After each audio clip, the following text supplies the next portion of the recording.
Teacher Talking Sports with those would do how we live. And I've been previewing the NBA first round series now. We know 6 of 8. The other 2, the 1-8 matchups, we won't know till Friday once the NBA's playing tournament is done. But this is the 5th series I have previewed. Taking a look at starters, reserves, odds, prediction at the end. So for now, we're going to look at the 2-7 matchup between the reigning champion Boston Celtics and the Orlando Magic. Now the Orlando Magic advanced to the postseason bracket with their play-in victory over the Atlanta Hawks last night. We see huge difference in the teams. I mean, the Celtics had a 20-game advantage. Offensive rating, not even close.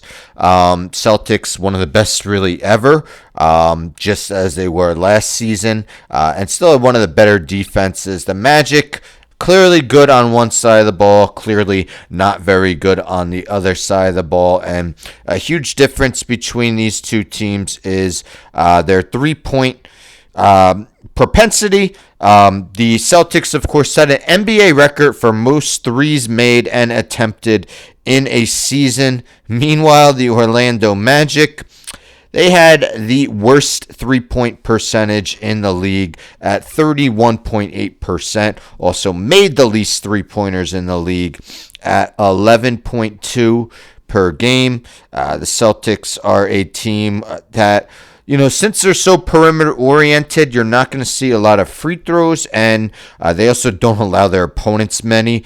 They shot the least free throws, and they allowed the least free throws per game. The Magic, not a very good rebounding team. The Celtics, a little bit above average in that sense. Surprisingly, the Magic actually won 2 of 3 in the season series during the regular season, but one of them was late in the year. Celtics kind of knew they had the second seed sewn up. So let's take a look at the starting lineups, and that Celtics starting lineup has pretty much been what it has been each of the last 2 years, although, of course, Kristaps Porzingis has missed a decent amount of time.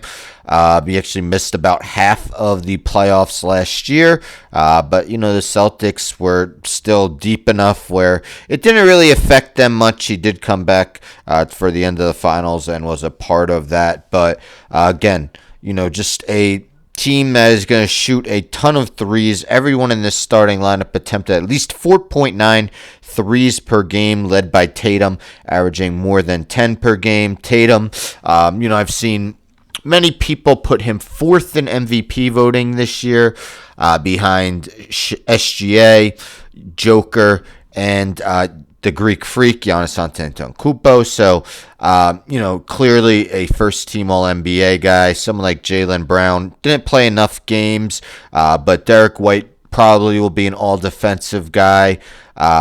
Drew Holiday potentially could have been as well, but he also did not reach the 65-game minimum. But yes, just an offense unto themselves. They shoot a lot of threes, and they make them at a good enough rate where they blitz opponents fairly often, and as I mentioned, the Magic just do not do that. Now, Corey Joseph, the stats in parentheses are points per game, rebounds per game, assists per game, steals per game, blocks per game.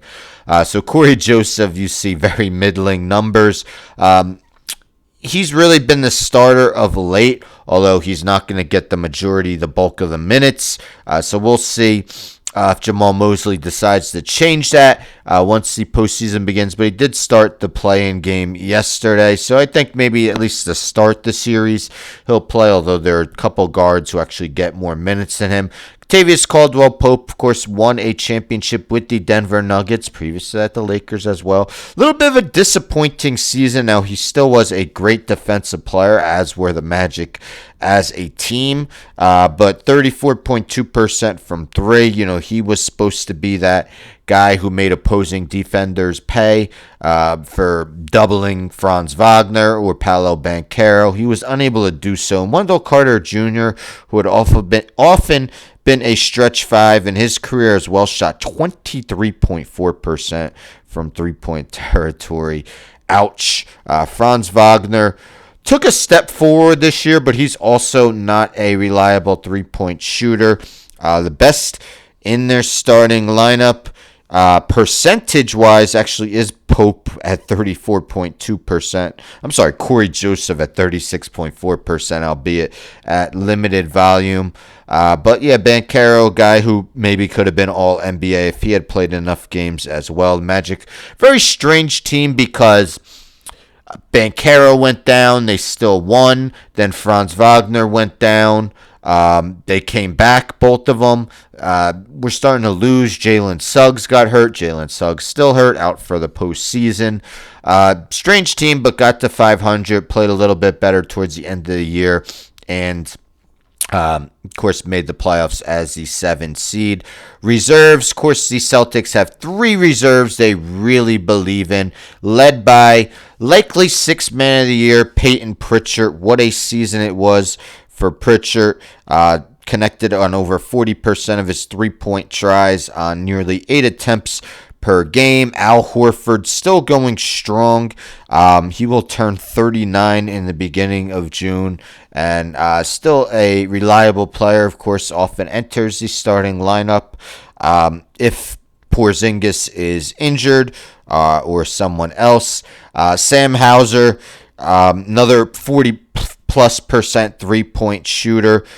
So, just such reliable shooters. And while Luke Kornet didn't necessarily get a lot of minutes in the postseason last year, I expect him to play more of a role this time around. Really became a reliable guy on the court for the Celtics. And I always go 5 deep with reserves for these videos. So I really don't expect Numisa Keita to play.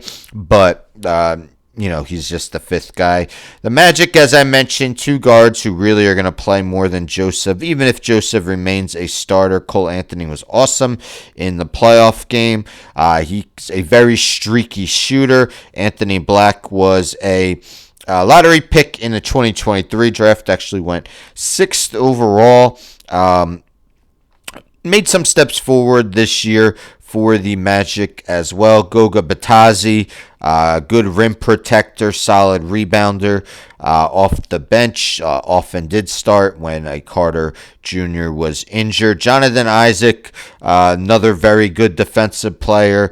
Kind of didn't perform very well offensively. Maybe as expected. Regressed a little bit, at least compared to the previous year. But still, again, a very good defender. And Tristan da Silva actually started 38 games, but he's been a little bit out of the rotation. So if they do go 10 deep, they may go with Gary Harris, who, of course, has a boatload of playoff experience in his career. Not a boatload, I shouldn't say, but he's played in 34 postseason games in his career. So if we take a look at DraftKings Sportsbook for the odds for this series, it's not expected to be close, as you can expect. The Celtics are minus 5,000 favorites. This is according to DraftKings Sportsbook. The Magic are plus 1,600. Out of the other 5 series, the second biggest favorite is the Knicks at minus 400. Now, of course, when the Thunder know who they play, they're going to be a big favorite as well, although I don't think as big as the Celtics. So my prediction, I'm going to go the Celtics in a sweep. Is it possible that the Magic muck up a game enough where they can steal one from Boston? Sure, but I'm not going to predict that. Celtics make quick work of the Magic, advance to the second round where they would play the winner of the 3-6 matchup between the Knicks and the Pistons. Let me know in the comments. I'm sure most of you are going to agree that the Celtics are going to win. Do you think the Magic can steal a game? Maybe even 2 games? Let me know in the comments. Anyhow, don't forget to subscribe. Tell a friend to subscribe. Like the video, share the video, hit the bell for notifications. I'm out.